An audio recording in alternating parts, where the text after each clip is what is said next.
আজকের ভিডিওতে আমরা আলোচনা করব বার্ধক্য ভাতা এবং বিধবা ভাতার জুলাই মাসের টাকা কবে উপভোক্তাদের ব্যাংক অ্যাকাউন্টে ঢুকতে পারে এবং সাম্প্রতিক সময়ে এই প্রকল্প নিয়ে কী গুরুত্বপূর্ণ তথ্য সামনে এসেছে।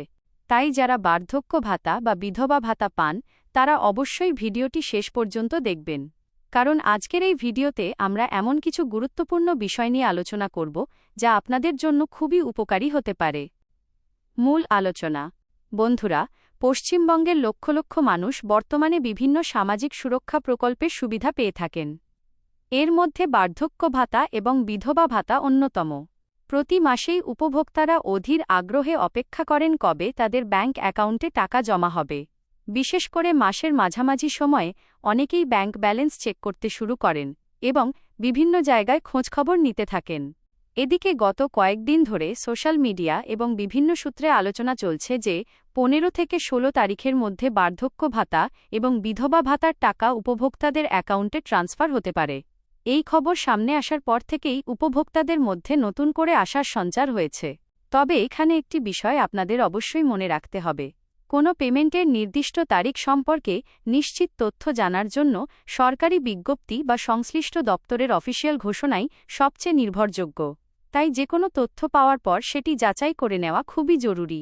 বন্ধুরা, সাধারণত এই প্রকল্পগুলোর টাকা সরাসরি উপভোক্তাদের ব্যাংক অ্যাকাউন্টে ডিবিটি অর্থাৎ ডাইরেক্ট বেনিফিট ট্রান্সফারের মাধ্যমে পাঠানো হয়। ফলে টাকা পাঠানোর পর অনেকের অ্যাকাউন্টে একই দিনে টাকা পৌঁছে যায়, আবার কারো ক্ষেত্রে ব্যাংকিং প্রক্রিয়ার কারণে 1 বা 2 দিন অতিরিক্ত সময় লাগতে পারে। গুরুত্বপূর্ণ সতর্কতা ও করণীয়। যদি সত্যিই 15 থেকে 16 তারিখের মধ্যে টাকা পাঠানোর প্রক্রিয়া শুরু হয়, তাহলে বেশিরভাগ উপভোক্তার অ্যাকাউন্টে খুব দ্রুত টাকা পৌঁছে যেতে পারে। তবে যাদের ব্যাংক অ্যাকাউন্টে কেওয়াইসি সংক্রান্ত কোনো সমস্যা রয়েছে অথবা ব্যাংক অ্যাকাউন্টের তথ্য আপডেট নয়, তাদের ক্ষেত্রে কিছুটা বিলম্ব হতে পারে। তাই যারা এখনও ব্যাংকের কেওয়াইসি আপডেট করেননি, তারা যত দ্রুত সম্ভব নিজেদের ব্যাংকে যোগাযোগ করে কেওয়াইসি সম্পূর্ণ করে নিন। কারণ অনেক সময় শুধুমাত্র কেওয়াইসি অসম্পূর্ণ থাকার কারণেই সরকারি প্রকল্পের টাকা আটকে যায়। এছাড়াও যারা সম্প্রতি ব্যাংক অ্যাকাউন্ট পরিবর্তন করেছেন অথবা নতুন অ্যাকাউন্ট যুক্ত করেছেন, তারা সংশ্লিষ্ট দপ্তরে গিয়ে সমস্ত তথ্য ঠিকভাবে আপডেট হয়েছে কিনা সেটিও যাচাই করে নিন। বকেয়া টাকা ও অন্যান্য তথ্য। বন্ধুরা, বর্তমানে অনেক উপভোক্তা এমনও আছেন যারা আগের মাসের টাকা নিয়েও চিন্তিত। কেউ জানতে চাইছেন, যদি কোনো কারণে আগের মাসের টাকা না পেয়ে থাকেন তাহলে কি পরে একসঙ্গে টাকা পাবেন? এই বিষয়ে সাধারণভাবে বলা যায়, যদি কোনো কারিগরি সমস্যা বা যাচাই বাছাইয়ের কারণে টাকা আটকে থাকে এবং পরে সেই সমস্যা সমাধান হয়ে যায়, তাহলে অনেক ক্ষেত্রে বকেয়া অর্থ পরবর্তী সময়ে একসঙ্গে দেওয়া হতে পারে। তবে এটি প্রত্যেকের ক্ষেত্রে আলাদা হতে পারে এবং সংশ্লিষ্ট দপ্তরের নিয়ম অনুযায়ী সিদ্ধান্ত নেওয়া হয়। বন্ধুরা, আরেকটি গুরুত্বপূর্ণ বিষয় হল, অনেক সময় কিছু ভুয়া খবর বা গুজব সোশ্যাল মিডিয়ায় দ্রুত ছড়িয়ে পড়ে। তাই কোনো খবর দেখেই আতঙ্কিত হবেন না বা অতিরিক্ত উত্তেজিত হবেন না।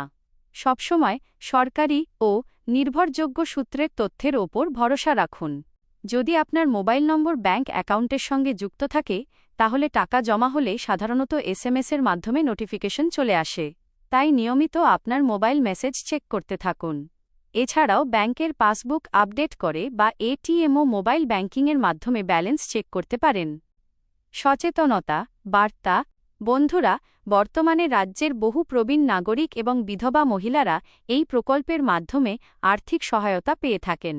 তাদের দৈনন্দিন জীবনের অনেক গুরুত্বপূর্ণ খরচ এই অর্থের মাধ্যমে মেটানো হয়।